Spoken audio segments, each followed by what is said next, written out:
स्वागत है दोस्तों आप लोगों का फिर से पीएनएसटी के प्रीवियस ईयर क्वेश्चंस की जो सीरीज़ हमारी चल रही है उसकी क्लास नंबर 9 है केमिस्ट्री सब्जेक्ट की। आज भी आपके लिए कुछ अच्छे इंपॉर्टेंट क्वेश्चंस हम लोग लेके आए हैं। आप लोग के कमेंट्स आ रहे हैं, अच्छा लग रहा है उसको देख के। डाउट्स भी पूछे जा रहे हैं और भी डाउट पूछ सकते हैं। डिमांड भी हो रही क्या क्या टॉपिक आप लोग पढ़ना चाह रहे हैं उसके बारे में भी आप लोग कमेंट कर रहे हैं, तो उसके ऊपर भी वर्क चल रहा है। बहुत ही जल्दी टॉपिक के ऊपर भी क्लास स्टार्ट हो जाएगी।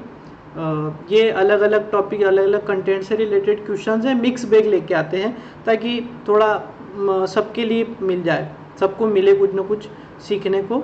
उम्मीद है कि अभी तक जितने भी क्वेश्चंस करवाए हैं वो लोग आपने सीख लिए होंगे और उनसे आपको फ़ायदा ज़रूर मिला होगा। अगर आपको फ़ायदा मिल रहा है तो कमेंट बॉक्स में लिखें कहाँ हमने ये क्लास से हमको ये सीखना मिला। जिस भी क्लास आपने देखी सारी क्लासेस ज़रूर देखें आप, और हर क्लास में 7-8 क्वेश्चन हम डेली करवा रहे हैं। 7-8 क्वेश्चन आप करेंगे तो 7-8 क्वेश्चन तो पुराने क्वेश्चन हैं, तो डेफिनेटली उनसे रिलेटेड और दूसरे क्वेश्चन इस बार की एग्ज़ाम में आएंगे तो वो आपको ज़रूर हेल्प करेंगे। तो जो भी आप सीख रहे हैं उसको नोट डाउन भी कीजिए, और कौन कौन से टॉपिक कौन कौन से क्वेश्चन आपको अच्छा लगे, कोई किसी क्वेश्चन में आपको कोई डाउट रह गया हो तो वो लिखे। जैसे ही हमको आप मौका मिलेगा उसके हिसाब से आपका डाउट भी सॉल्व किया जाएगा। अभी तक जितने भी डाउट हुए हमने कोशिश की है कि सारे डाउट्स को हम सॉल्व करें। तो स्टार्ट करते हैं आज की हमारी क्लास। क्वेश्चन नंबर 1, नीचे दिए गए बहुलकों पॉलीमर्स के लिए प्रत्यास्थलक इलास्टोमर्स की कुल संख्या क्या है। यानी कि यहाँ कुछ बहुलकों पॉलीमर्स के एग्जाम्पल दिए हैं, उनमें से हमें छांटना है कि इन सब में इलास्टोमर्स कौन कौन है। दिए हैं पॉलीस्टाइरिन है, वल्केनाइज रबर है, नियोप्रीन है, ग्लिप्टल है, पॉलीआइसोप्रीन है, पॉलीविनाइल क्लोराइड है, ब्यूना एन है और मेलामाइन है। ये एग्जाम्पल दिए हैं। इनमें से कुछ इलास्टोमर्स हैं, वो इलास्टोमर्स की नंबर्स पूछी गई है कि कितनी नंबर्स हैं, 4 है, 5 है, या जो है 6 है, या 3 है। और इसका सही आंसर है 4। 4 है यहाँ पर जो कि इलास्टोमर्स को रिप्रेजेंट कर रहे हैं। इलास्टोमर्स के बारे में डिस्कस करते हैं। इलास्टोमर्स है क्या। जो इलास्टोमर्स होते हैं इनके अंदर जो इंटरमोलिकुलर जो फोर्स है, अंतराण्विक बल काफी वीक होता है, बहुत कमजोर होता है, इसलिए इनमें गुण पाया जाता है इलास्टिसिटी का, तन्यता का। जिस प्रकार से रबर होता है, रबर को हम खींच सकते हैं, उसके अंदर तन्यता का गुण इलास्टिकनेस है, ऐसा ही गुण इलास्टोमर्स में होता है। और कारण क्या है कि इनके अंदर जो इंटरमोलिकुलर फोर्स यानी कि अणुओं के बीच में जो लगने वाला बल है बहुत कमजोर है, इसीलिए इनको आप काफी लंबा खींच सकते हैं। तो इनके अंदर रबर का गुण होता है, और वो जो बल है जिसकी वजह से इलास्टिकनेस शो कर पा रहे हैं, तन्यता का गुण दिखा पा रहे हैं, वो है वीक वांडरवाल्स फोर्स। वीक मतलब कमजोर, दुर्बल वांडरवाल बल होता है जिसकी वजह से इसको काफी लंबा खींच सकते हैं। और इस वजह से इनका जो उपयोग है वो रबर के रूप में, प्राकृतिक और कृत्रिम रबर के रूप में इनका किया जाता है उपयोग। प्राकृतिक और कृत्रिम रबर इसी के उदाहरण है इलास्टोमर्स के। अब इलास्टोमर्स में यहाँ पे जो दिए हुए हैं कौन कौन है, एक तो है वल्केनाइज रबर, एक है नियोप्रीन, एक पॉलीआइसोप्रीन और एक ब्यूना एन। ठीक है, कौन कौन है अब तो एक तो आपका वल्केनाइज रबर हो गया, एक नियोप्रीन हो गया, एक पॉलीआइसोप्रीन है और एक है ब्यूना एन। ये 4 ऐसे बहुलक हैं, पॉलीमर है जो कि इलास्टोमर्स है, यानी इलास्टिसिटी का कैरेक्टर गुण इनके अंदर है और रबर की तरह इनका उपयोग किया जाता है। तो इन सबको हम बोलेंगे इलास्टोमर्स। और कारण इनके अंदर जो है आणविक बल, अंतर आणविक बल काफी कमजोर होता है, दुर्बल वांडरवाल्स फोर्स बल इसके अंदर होता है। उम्मीद है क्वेश्चन आपको समझ में आया होगा। बहुलक पता है आपको, कई सारी छोटी यूनिट्स मोनोमर्स, एकलक इकाइयां जो आपस में जुड़ जाती है तो बहुलक का निर्माण करती है, और इस क्रिया को बहुलकीकरण या पॉलीमराइजेशन कहते हैं। अगला क्वेश्चन है क्वेश्चन नंबर 2, पेप्टाइजिंग एजेंट क्या है। पेप्टाइजिंग, ठीक है, पेप्टाइजेशन, पेप्टाइजिंग एजेंट, पेप्टाइजेशन से रिलेटेड है। पेप्टाइजिंग एजेंट कौन है, ठीक है। तो कौन यहाँ पे कौन है जो पेप्टाइजिंग एजेंट की तरह बिहेव करे, या तो इलेक्ट्रोलाइट या नॉन इलेक्ट्रोलाइट, या हमेशा इलेक्ट्रोलाइट होगा, या हमेशा एक नॉन इलेक्ट्रोलाइट होगा, या एक द्रव रागी कोलॉइड, लायोफिलिक कोलॉइड। ठीक है, इन चार में से कौन होगा जो पेप्टाइजिंग एजेंट हो सकता है? इलेक्ट्रोलाइट या नॉन इलेक्ट्रोलाइट, या हमेशा एक इलेक्ट्रोलाइट, या हमेशा एक नॉन इलेक्ट्रोलाइट, और एक लायोफिलिक कोलाइट। तो इसका सही जवाब है एक इलेक्ट्रोलाइट। ठीक है, एक विद्युत अपघट्य, एक इलेक्ट्रोलाइट जो है वो हमेशा यहाँ पर जो एक पेप्टाइजिंग एजेंट की तरह कार्य करेगा, पेप्टाइजेशन में मदद करेगा। अब पेप्टाइजेशन, पेप्टीकरण है क्या? कि पेप्टीकरण या पेप्टाइजेशन वह प्रक्रम है, वह प्रोसेस है जिसमें ताजे बने हुए अवक्षेप, प्रेसिपिटेशन, ताजा बना हुआ अवक्षेप को परिक्षेपण माध्यम यानी कि डिस्पर्जन मीडियम, दो तरह की फेज होती है, एक डिस्पर्स फेज और एक डिस्पर्जन मीडियम। तो जो माध्यम है जो डिजोल्व करने का काम करेगा वो परिक्षेपण माध्यम, और जो डिजोल्व हो रहा है, जो सोल्यूट है, वो है डिस्पर्स फेज। ठीक है, वो सॉलिड हो सकती है, वो लिक्विड हो सकती है, वो गैस हो सकती है, ठोस, द्रव या गैस कोई भी हो सकता है। और परिक्षेपण माध्यम या लिक्विड होगा, सॉलिड भी हो सकता है, में किसी उपयुक्त विद्युत अपघट्य इलेक्ट्रोलाइट के साथ मिलाने पर हमने क्या किया, डिस्पर्जन मीडियम लिया है, कोई जो लिक्विड हो सकता है, उसमें विद्युत अपघट्य इलेक्ट्रोलाइट मिलाएंगे तो उससे क्या होगा कि वो कोलाइडी कणों में बदल जाएगा, मतलब आपको कोलाइड प्राप्त हो जाएंगे। क्या लिया हमने? का अवक्षेप लिया। ठीक है, उसको अवक्षेप को क्या किया कि परिक्षेपण माध्यम में, डिस्पर्जन मीडियम में कोई विशिष्ट उपयुक्त विद्युत अपघट्य इलेक्ट्रोलाइट हमने मिला दिया है, और उस इलेक्ट्रोलाइट के मिलाने से किसके अंदर मिला है? अवक्षेप के अंदर मिला है, डिस्पर्जन मीडियम में मिला है, तो हमें क्या मिल गया? कोलाइड मिल गए, कोलाइडी कणों में हमने उसको बदल दिया है। यानी कि एक अवक्षेप को, प्रेसिपिटेट को हमने कोलाइड पार्टिकल्स में, कोलाइड में कन्वर्ट कर दिया, बदल दिया है। तो इस प्रकार के जो ये विद्युत अपघट्य हमने लिए, जो इलेक्ट्रोलाइट लिया, इसको बोलेंगे पेप्टाइजिंग एजेंट। और हमेशा विद्युत अपघट्य जो है, एक इलेक्ट्रोलाइट जो है वो एक पेप्टाइजिंग एजेंट की तरह कार्य करेगा। तो इसका सही जवाब है कि यहाँ पर जो पेप्टाइजिंग एजेंट होगा वो हमेशा एक इलेक्ट्रोलाइट या एक विद्युत अपघट्य होगा, नॉन इलेक्ट्रोलाइट नहीं होगा। उम्मीद है क्वेश्चन आपको समझ में आ गया होगा। अगला क्वेश्चन है, संख्यात्मक प्रश्न है हमारा, कि जब एक आदर्श गैस का एक मोल 300 केल्विन के नियत तापमान पर एक बार से 5 बार तक उत्क्रमणीय रूप से संपीड़ित किया जाए तो किए गए कार्य की गणना कीजिए। फिर से देखते हैं, आदर्श गैस है, उस आदर्श गैस का मोल कितना है? 1 मोल। 300 केल्विन के नियत तापमान पर, तापमान दिया हुआ है 300 केल्विन, गैस का नंबर ऑफ मोल्स है 1 मोल, ये दाब है इसका 1 बार से 5 बार, 1.0 बार से 5.0 बार, यानी कि दबाव हो गया, दाब हो गया, तक उत्क्रमणीय रूप से संपीड़ित किया जाए, मतलब हमने गैस को कंप्रेस किया। तो जो कार्य किया हमने, उस कार्य की हमको गणना करनी है। ऑप्शन है 18.02 kelvin joule, 14.01 kelvin joule, 4.01 kelvin joule और 8.02 केल्विन जूल। तो इसको हल करने के लिए जो दिया हुआ है उसको लिखने की कोशिश करते हैं। एन बराबर 1 मोल, तापमान टेम्परेचर है 300 केल्विन। यहाँ पर 2 प्रकार के दाब दिया है, पहला है 1 बार और दूसरा है 5। जो पहला है उसको मान लिया P1 1.0 बार, और जो दूसरा है उसको मान लिया P2 5.0 बार। क्या निकालना है आपको? W। अब इसके लिए सूत्र क्या काम में आएगा? मेन ये जरूरी है कि सूत्र में ध्यान रहे। सूत्र काम में आएगा 2.303 nRT log P2 बटे P1, P2/P1। n number of moles है, R क्या है? गैस नियतांक है, गैस कांस्टेंट है, गैस नियतांक R, जिसका मान 8.314 होगा। ठीक है, T क्या है? टेम्परेचर, लोगेरिथम P2 और P1, सारे मान हमको पता, n का मान पता, R का मान, T का मान, लोग P2 और P1। तो R का मान ये लिखा हुआ है 8.314 जूल केल्विन इनवर्स। अब ये मान हम यहाँ सब रख देते हैं, 2.303 गुणित n की जगह 1, R की जगह 8.314। ठीक है, और आपका तापमान कितना लिया? 300 केल्विन, लॉग P2 बटे P1। ठीक है, ये जो मान दिए हुए इनको हमने हल किया तो हमारा आया 5744.14, 58,744.14 लॉग P2 बटे P1। P2 का मान है 5, P1 का मान है 1, तो लॉग 5 बटे 1।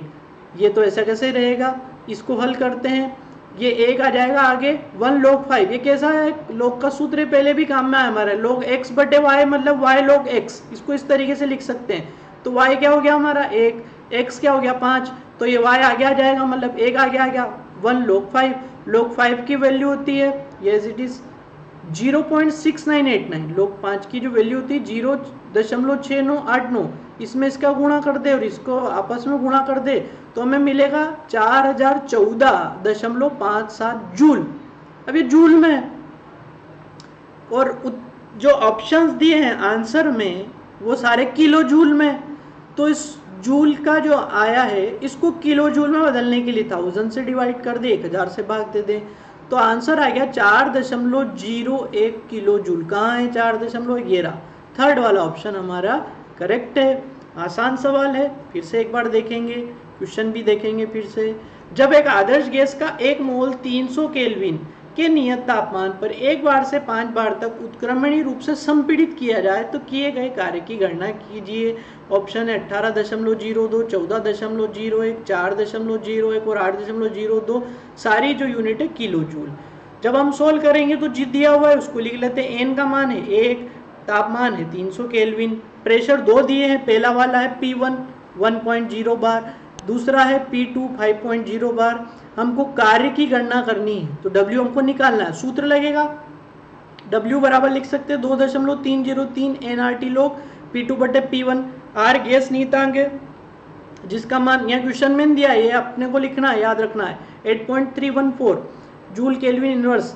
ये मान यहाँ रख दे सारे, 2.303 1 गुणित 8.314 301 n का मान, ये गैस नियतांक, ये तापमान, लोग P2 बटे P1, ये सब कॉल किया तो ये आया लोग 5/1, P2 की जगह 5, P1 की जगह 1, ये लोग x बटे y से सूत्र निकाला y log x तो 1 log 5। ठीक है, log 5 की वैल्यू होती है 0.6989, 0.6989, एक का गुणा किया इसमें इसका गुणा किया 4014.57 जूल आया। किलो जूल में कन्वर्ट करने के लिए 1000 से डिवाइड कर दे तो 4.01 किलो जूल आपका आंसर आ जाएगा, ऑप्शन नंबर 3। समझ में आ गया होगा आपको, इजी है, प्रैक्टिस करें। चलिए क्वेश्चन नंबर 4 आ गया हमारा। लवण A को जब क्लोराइड लवण B की उपस्थिति में सांद्र H2SO4 के साथ उपचारित किया जाता है तो नारंगी लाल वाष्प देता लवण A क्या है? अकार्बनिक रसायन से जुड़ा हुआ है हमारा क्वेश्चन, इनऑर्गेनिक। लवण A को जब क्लोराइड का लवण है B, मतलब क्लोराइड शामिल है उसमें, की उपस्थिति में सांद्र H2SO4 यानी कि लवण A को इसकी प्रेजेंस में इस H2SO4 के साथ जब हम अभिक्रिया करवाते, उपचारित करवाते तो हमें नारंगी लाल रंग की वाष्प मिलती है। तो जो लवण A जिसकी अभिक्रिया हमने करवाई है ये क्या है?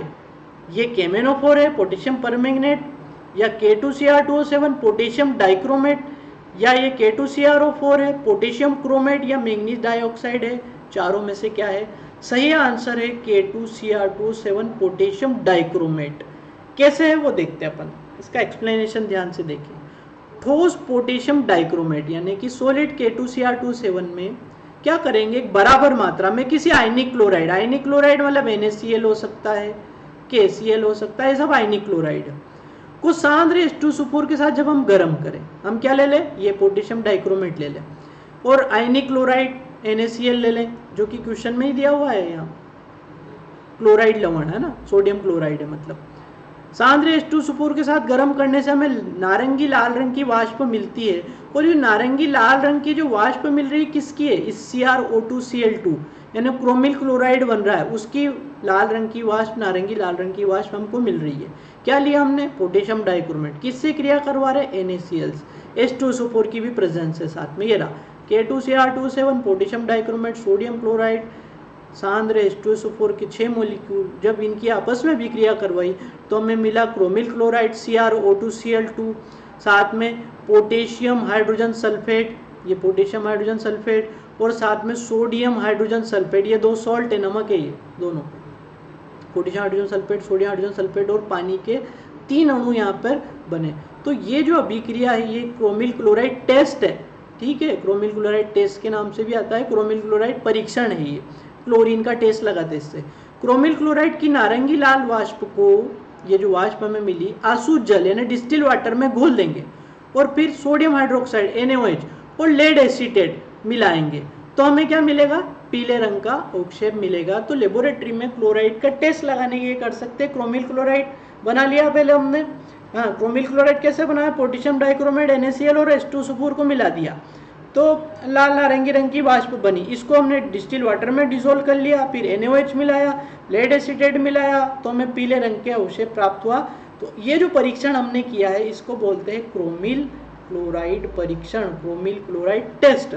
तो ये क्रोमिल क्लोराइड टेस्ट था, इसका सही आंसर है पोटेशियम डाइक्रोमेट K2Cr2O7। समझ में आ गया होगा आपको। अगला क्वेश्चन है ये हमारे संकरण हाइब्रिडाइजेशन से जुड़ा हुआ है कि वर्ग समतली कॉम्प्लेक्स स्क्वायर प्लेनर संकरण के परिणाम स्वरूप मिलता है, यानी कि कौन सा ऐसा संकरण है जिससे हमें ये ज्यामिति मिलेगी, वर्ग समतली स्क्वायर प्लेनर, ठीक है, एक स्क्वायर जैसी संरचना मिलेगी, DsP2 से मिलेगी, sp2d2 से मिलेगी, sp3 से मिलेगी और sp3d से मिलेगी। क्लास 11th में भी हाइब्रिडाइजेशन का कॉन्सेप्ट है और 12th के अंदर भी हाइब्रिडाइजेशन का कॉन्सेप्ट है। तो वर्ग समतली, तो इसका सही आंसर है DsP2। तो ये जो संकरण होता है इसमें हमको वर्ग समतली ज्यामिति मिलेगी, किसके अंदर, DsP2 के अंदर। थोड़ा इसको इस तरीके से समझ लें कि जो DsP2 संकरण होता है, एक D एक S और दो p कक्षक ऑर्बिटल आपस में ओवरलैपिंग करके ये वाला संकरण बनाएंगे। वर्ग समतली इनकी आकृति होगी स्क्वायर प्लेनर। इसके एग्जाम्पल ये रहे, एक तो साइनाइड निकिल वाला कॉम्प्लेक्स और एक क्लोरीन प्लेटिनम वाला कॉम्प्लेक्स 2 नेगेटिव चार्ज। ये वर्ग समतली आकृति बनाएंगे, ठीक है, निकिल हो जाएगा बीच में और इधर इधर इधर और इधर, ठीक है, ये स्क्वायर जैसा एक स्ट्रक्चर इस पे बना लेंगे।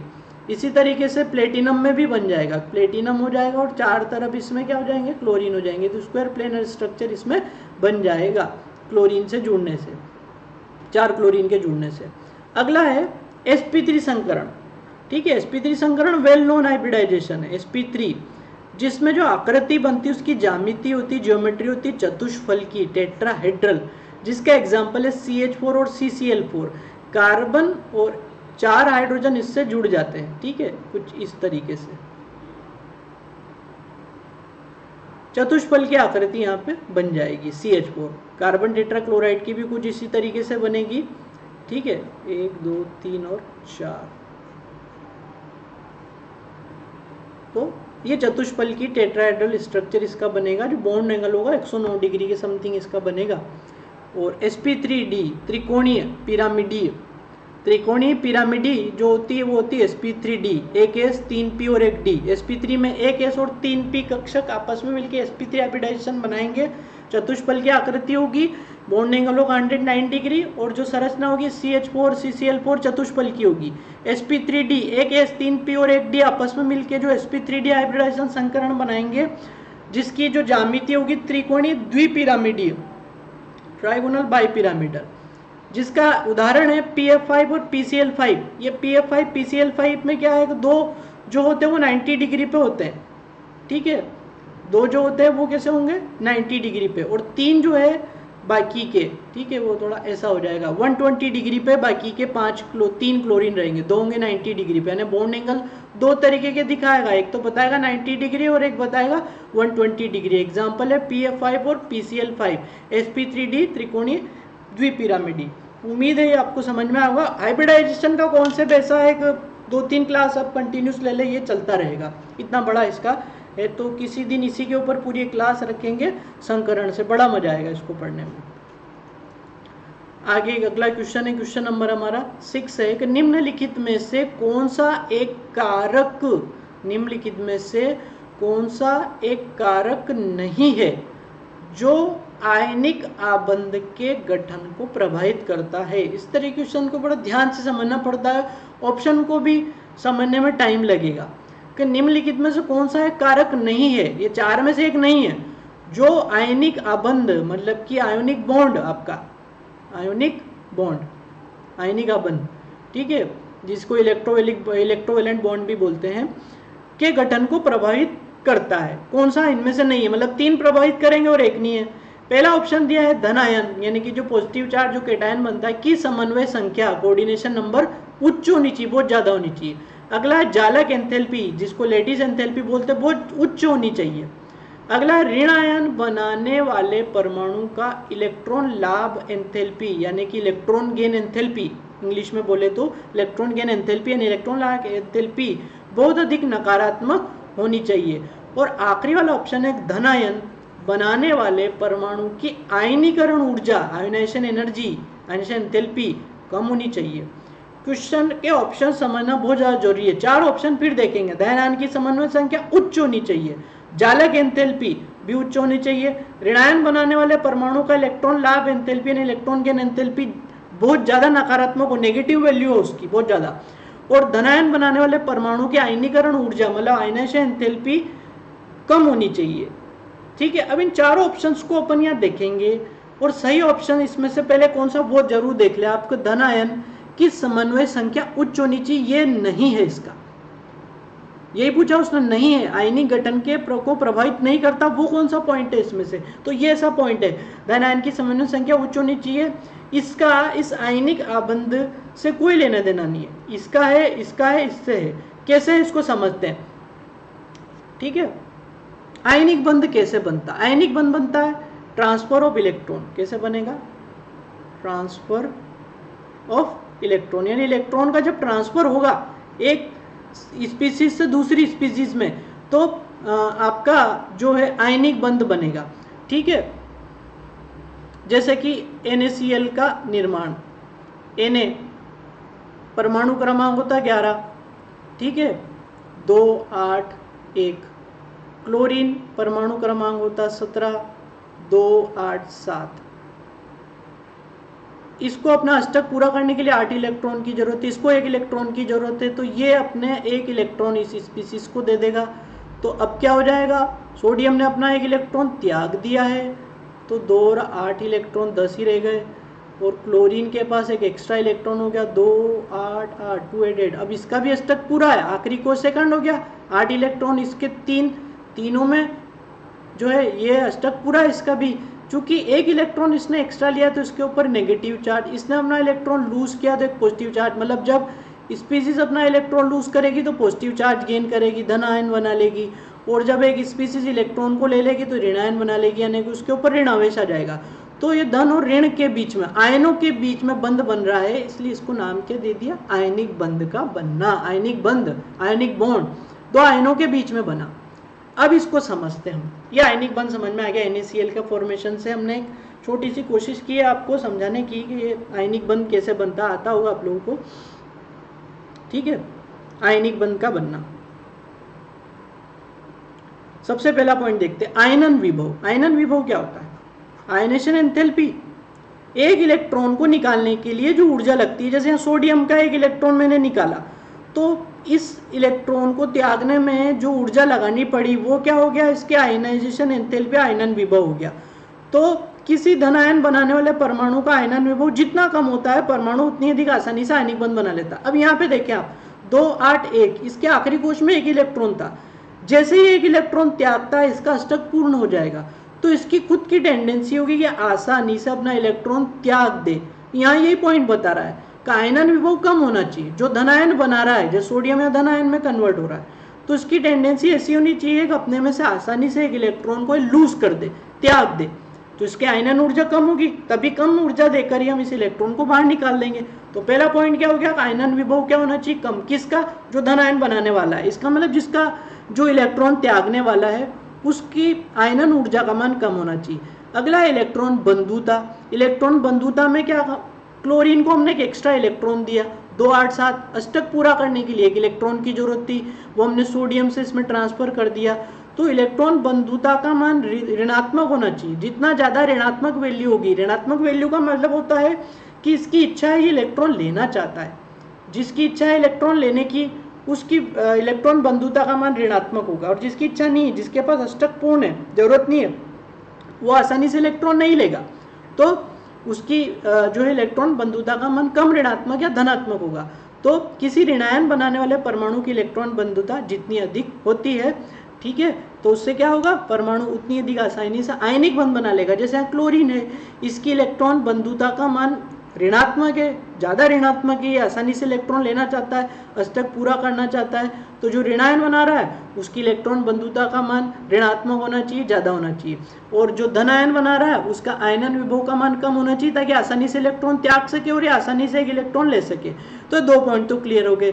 तीसरा बचा जालक ऊर्जा। अब जालक ऊर्जा क्या है, यहाँ हम जो NaCl जो बना रहे हैं ये क्रिस्टल का फॉर्मेशन करेगा, काय का फॉर्मेशन करेगा, क्रिस्टल, और ये जब एक कठोर रचना बना देगा तो इसको बोल देंगे क्रिस्टल लेटिस, जिसको अंग्रेजी में बोलेंगे जालक, क्रिस्टल जालक। तो इस प्रकार से 1 मोल क्रिस्टल जालक के बनने में जो ऊर्जा मुक्त होगी वही क्या होगी, जालक ऊर्जा। तो जालक ऊर्जा जितनी अधिक होगी आयनिक बंध उतना ही स्थायी होगा, तो इसका जालक ऊर्जा का मान ज़्यादा है, तो ये जो NaCl जो बनेगा आयनिक बंध की वजह से वो काफ़ी स्ट्रॉन्ग होगा। तो तीनों पॉइंट जो कि यहाँ पे दिए हुए थे केवल कोऑर्डिनेशन नंबर वाले को छोड़ के, जालक एंथैल्पी उच्च होनी चाहिए है, ऋणायन बनाने वाले परमाणु का इलेक्ट्रॉन लाभ एंथैल्पी बहुत अधिक नकारात्मक होना चाहिए, वो भी है, और धनायन बनाने वाले परमाणु के आयनीकरण ऊर्जा का मान क्या होना चाहिए, कम होना चाहिए, वो भी है। तो तीनों बातें इसमें फिट हो रही, केवल एक ही है वो जो इसकी कोऑर्डिनेशन नंबर वाली वो नहीं है। तो धनायन की समन्वय संख्या उच्च होनी चाहिए, ये पॉइंट इसमें नहीं आएगा। उम्मीद है क्वेश्चन समझ में आ गया होगा। आज का आखिरी लास्ट क्वेश्चन, क्वेश्चन 7, प्रतिक्रिया के लिए क्रिया विधि नीचे दी गई है, ध्यान से समझें। 2PQS + T, P + Q बना रहे हैं प्रोडक्ट R + S जो कि धीमी प्रक्रिया मंद गति से हो रही है, फिर P + R आपस में क्रिया करके T बना रहे हैं जो कि एक तेज फास्ट रिएक्शन हो रही है, ये फास्ट है और ये इसकी स्पीड, ये क्या है, स्लो स्टेप है इसकी। तो अभिक्रिया के लिए दर नियम व्यंजक जब हम लिखेंगे तो वो कौन सा होगा, R = K, K क्या है, दर स्थिरांक, P⁻², R = K, P⁻²Q, या R = K P और R, या R = K P और Q। इन चारों में से सही जवाब कौन सा है हमें देखना है। फिर से देखते, क्वेश्चन समझना पड़ेगा आपको। एक मैकेनिज्म दी है एक्चुअल में, अभिक्रिया की क्रिया विधि दी हुई है कि क्रिया किस प्रकार से पूरी हो रही है। 2P और Q मिलके S और T बना रहे हैं, इसमें P और Q पहले R और S में बदल रहे हैं, वो स्टेप स्लो है, और फिर P और R आपस में मिलके क्या बना रहे हैं, T बना रहे हैं जो कि स्टेप कौन सी है, फास्ट है। तो इनमें से जब हम अभिक्रिया लिखेंगे, अभिक्रिया दर व्यंजक लिखेंगे तो कौन सा आएगा इसमें से, यह आएगा R = K P⁻², या यह आएगा R = K P⁻² और Q, या R = K P और R, या R = K P और Q। तो इसका सही जवाब है फोर्थ वाला जो ऑप्शन है, R = K P और Q। अब ये क्यों है इसका सही जवाब वो देखते हैं। हम चलते हैं थोड़ा सा फ्लैशबैक पुराना। प्रथम कोटि की अभिक्रिया के लिए अगर मुझे दर नियम व्यंजक लिखना हो तो मैं इस प्रकार से लिखूंगा, जैसे हाइड्रोजन परऑक्साइड है, वो डिकम्पोज होके H2 और ये ऑक्सीजन हमको दे रहा है, ऑक्सीजन का एक मोलिक्यूल एटम जो है हमको दे रहा है 1/2 × 2 = 1, एक ऑक्सीजन एटम हमको दे रहा है। तो इसके लिए जब मैं दर व्यंजक लिखूंगा तो मैं लिखूंगा R = K, और ये पूरा स्क्वायर ब्रैकेट में आ जाएगा, इसकी सांद्रता पे डिपेंड करेगा प्रथम कोटि की अभिक्रिया H2O2। दूसरा, द्वितीय कोटि की अभिक्रिया के लिए H2 + I2 ये दोनों मिलके 2HI बना रहे हैं, तो द्वितीय कोटि में इसकी कंसंट्रेशन भी काम में आएगी, इसकी कंसंट्रेशन भी काम में आएगी, सांद्रता। दर व्यंजक बन जाएगा R = K H2 और I2। ये किसके लिए हो गया, द्वितीय कोटि के लिए। तृतीय कोटि के लिए क्या हो जाएगा, तृतीय कोटि अभिक्रिया के लिए दर व्यंजक लिखा है, नाइट्रिक ऑक्साइड ऑक्सीजन से रिएक्शन करके NO2 बना रहा है, तो R = K, NO का जो है कोएफिशिएंट है, संख्या है इसकी, ये पावर में चली जाएगी 2, और O2 ये, तो ये 2 और 1 3 हो गया। तृतीय कोटि की अभिक्रिया 2 ये और 1 इसका, 2 और +1 3, तृतीय कोटि की अभिक्रिया हो गई। ये द्वितीय कोटि की, और इससे पहले प्रथम कोटि की एक और होती है अपनी शून्य कोटि की अभिक्रिया, उसका भी देख लें। शून्य कोटि अभिक्रिया के लिए अगर मुझे दर व्यंजक लिखना हो तो इस तरीके से लिखूंगा, अमोनिया का मोलिक्यूल ले लिया, प्लेटिनम की प्रेजेंस में डिकम्पोज होगा, टूटेगा तो नाइट्रोजन हाइड्रोजन देगा, यही मिल गया, वापिस अमोनिया बना लेगा। तो इसके लिए दर व्यंजक शून्य कोटि की अभिक्रिया में क्या होती है कि अभिकारक की सांद्रता का कोई प्रभाव नहीं पड़ता अभिक्रिया पे, वो शून्य कोटि की अभिक्रिया, यानी कि अभिकारक की सांद्रता किसके बराबर है, 0 के बराबर है, इसका पूरी रेट ऑफ रिएक्शन पे कोई इफेक्ट नहीं होने वाला अभिक्रिया की दर पे। तो R = K और NH3 की पावर कितनी लिख दी मैंने, 0, तो ये 0 ऑर्डर रिएक्शन के लिए जो है रेट एक्सप्रेशन लॉ मैंने लिख दिया दर व्यंजक, अब सभी के लिए लिख दिया। लेकिन यहाँ तो मैकेनिज्म दी हुई है, ये P Q S T कैसे पता चलेगा? तो जो अभिक्रिया होती है दो तरह की होती है, एक तो एलिमेंट्री है ना, प्रारंभिक, जैसे ये सारी प्रारंभिक है, H2 + I2 2H, सिंपल एक एक स्टेप में रिएक्शन कंप्लीट हो रही है। ये देखिए तृतीय कोटि में भी एक स्टेप में हो रही है, तो ये सब प्रारंभिक है, एलिमेंट्री रिएक्शन है, ठीक है। तो एलिमेंट्री रिएक्शन के लिए तो आसान है, लेकिन कुछ ऐसी रिएक्शन होती है जिसमें काफी सारे मॉलिक्यूल पार्टिसिपेट करते हैं, जिनको हम बोलते हैं कॉम्प्लेक्स रिएक्शन। तो कॉम्प्लेक्स रिएक्शन जैसे यही एक एग्जांपल है, 2P + Q S + T बना रहा है। अब इसकी मैकेनिज्म लिखी, P + Q पहले RS बन रहा है, स्लो स्टेप है, और P और R मिलके T बना रहे हैं जो कि फर्स्ट स्टेप है। तो क्या होगा, इस प्रकार की अभिक्रिया कौन सी है, कॉम्प्लेक्स रिएक्शन है, जिसमें एक से ज्यादा स्टेप्स होती। तो क्या होगा, इस प्रकार की अभिक्रियाओं में स्टेप्स की, ये जो हम इनको बोल रहे हैं मैकेनिज्म बोल रहे हैं, और इनमें जो सबसे स्लोएस्ट स्टेप होगी ये वाली, वो रेट डिटरमाइनिंग स्टेप होगी। अभिक्रिया की दर इस स्टेप से, इस चरण से हमको निर्धारित करनी है। तो ये स्लोएस्ट स्टेप है, इसमें किसका रोल है, एक तो P का और एक Q का, ठीक है। तो P और Q का रोल है, तो हमारी रेट लॉ क्या हो जाएगी, R = K P और Q, क्योंकि स्लोएस्ट स्टेप है ना। कि जो कॉम्प्लेक्स रिएक्शन होती है, इनकी जो सबसे स्लोएस्ट स्टेप होती है, वो रिएक्शन स्टेप अभिक्रिया की दर को क्या करेगी, निर्धारित करेगी। तो ऑप्शन देख लें आप, जिसमें ये P और Q स्लोएस्ट स्टेप में है, ये आपका ऑप्शन है ये R = K P और Q, और बाकी कहीं भी ऑप्शन नहीं है। तो ये फोर्थ वाला इसका सही आंसर है। एक बार फिर से देख लें, पूरा रिएक्शन फिर से देख लें, फटाफट से रिकॉल कर लेते हैं। प्रतिक्रिया के लिए क्रियाविधि नीचे दी गई है, 2P + Q S + T P + Q R + S slow step, P + R T first step है। इस कॉम्प्लेक्स रिएक्शन के लिए हमको दर व्यंजक लिखना है, कौन सा होगा, ये होगा, ये होगा, ये होगा या ये होगा। तो इसका सही आंसर है फोर्थ वाला, R = K P Q। प्रथम कोटि अभिक्रिया के लिए लिख के देख ले, H2O2 H2O + ½ O2, अभिक्रिया दर व्यंजक लिखा मैंने R = K H2O2, यानी कि ये क्रियाकारक की सांद्रता पे प्रथम कोटि की अभिक्रिया होगी। द्वितीय कोटि में दोनों आ जाएंगे, H2 + I2 2HI बना रहे, तो H2 + I2 ये अभिक्रिया का दर व्यंजक है, द्वितीय कोटि की होगी 1 + 1। अगला तृतीय कोटि में 2NO + O2, तो 2NO2 2 और 1 कितने हो गए, 3, ये तृतीय कोटि होगी। और जीरो ऑर्डर में अभिकारक की सांद्रता से फ्री होती है, जो क्रिया की दर है वो अभिकारक की सांद्रता से मुक्त होती है ना, इसका कोई रोल नहीं है। तो अमोनिया क्या हो गया, इसकी कंसंट्रेशन 0 मान लिया हमने, तो ये शून्य कोटि की अभिक्रिया। अब ये अभिक्रिया फिर से लिख लिया, 2P + Q S + T, इसकी मैकेनिज्म है P + Q R + S P + R T, fast reaction हो रही है, स्लो है।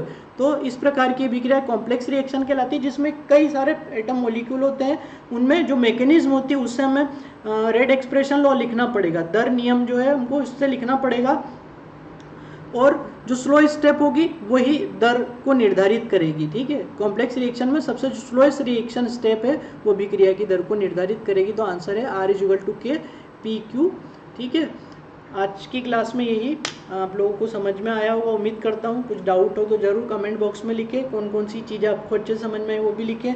और नया अट्रैक्शन आपके लिए आने वाले टाइम में बहुत जल्दी कॉन्सेप्ट वाइज, टॉपिक वाइज आपको क्लासेस मिलने लग जाएगी, उसकी भी तैयारी चल रही है। फिलहाल जो है वो अच्छे से तैयार रखें आप, और चैनल को लाइक ज़रूर करें, सब्सक्राइब करें, बेल आइकन का बटन ज़रूर प्रेस करें, और अपने फ्रेंड्स को ज़रूर शेयर करें। Thank you.